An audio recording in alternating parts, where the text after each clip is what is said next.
Do you think only a pro can do this jump and you always fail? But worry not, because I got the best tutorial for you, so you can also do this jump and look like a pro. And since I'm such a good fortune teller, I already know what kind of mistakes you're going to make, so stick around till the end. Now, I've left CL Show Pause 1 for better transparency on the left hand side. I've also left my input overlay so you can study what actually I'm doing. A bind that I recommend you having is the duck jump bind. Holding this will crouch for you at the end and is honestly one of the most useful binds. Then another thing which is completely optional, which you can have, is because since you'll be practicing and maybe failing a couple of times, so you want to set up a bind in which you teleport back.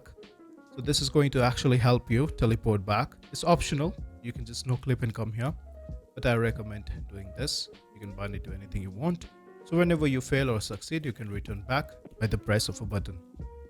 Save yourself some time. So in this jump, you need to understand the philosophy that the objects how they look are not how they are actually in game. Since you can walk a little bit too much forward and still reach there, and same thing for here, so you can be a little bit behind and still be on top of the ledge. So one thing we have learned that we can jump as late as possible. You're trying to jump as late as possible and you're trying to jump in that corner. I cannot emphasize enough why it is important to land in that exact corner. It's going to make things very much easier. When you're coming up here, these two things will align with each other. Right over here. You see that? That is where you jump and then you land over here. One thing you'll quickly realize is if you're trying to jump just straight, is that this wall on the left is pushing you, not only decreasing your velocity, but changing the angle at which you're moving. So you want to move a little bit to the right so that you don't touch the wall and hold your duck jump bind key. You just space by me. So you just want to do that. Now we're going to practice the second part of our jump, which is we're just going to be jumping and strafing to the left. Try to land over there without even having a run up. So you want to jump as late as possible. And after you jump, you want to hold your duck jump key while also holding the A key. You don't have to move your mouse to the left right now. You just do this and keep doing this. So get up here, run, press A. Make sure you're holding your duck jump key. Now you also want to strafe to the left.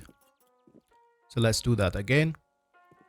Now, one thing which is very important in this jump is that you strafe very minutely and very smoothly. So if you strafe too much wide, you're going to miss the jump. So as you can see, you can land over here without even having to run there. In fact, when you're running, this jump becomes much more easier because you have a lot of momentum with you. Now, I already know one kind of problem that you'll be facing is that if you're a beginner and you're not double strafing, which I'm not teaching you, by the way, you don't need to double strafe. The angle at which you'll be strafing will be much more steeper, even though you don't need that. Like, this is what your movement might look like. You don't want this. You want to be strafing very minutely, like a little kind of snake movement. So this is how you make the jump. You run. You are doing your normal jump. You land here. You strafe a little bit to the right. And you jump as late as possible and you strafe only a little bit to the left. And then you land over here. Make sure you're holding your duck jump bind key after jumping. That's automatically gonna crouch for you. So now let's go through some common mistakes that you might be making. So when you land over here, even if you don't realize, sometimes you might be pushing up against the wall. So make sure you're not doing that and make sure you're trying to land on the edge, not left and right hand side. Unless you're already good at movement. So make sure you're doing two of these things. If you see yourself landing a little bit left or right, that means you are strafing wrongly. And if you see getting pushed up a little bit too much to the right, then you're touching the wall. I hope this video helped, and do let me know were you able to do this jump and did I make the jump easy enough for you. Watch out for more.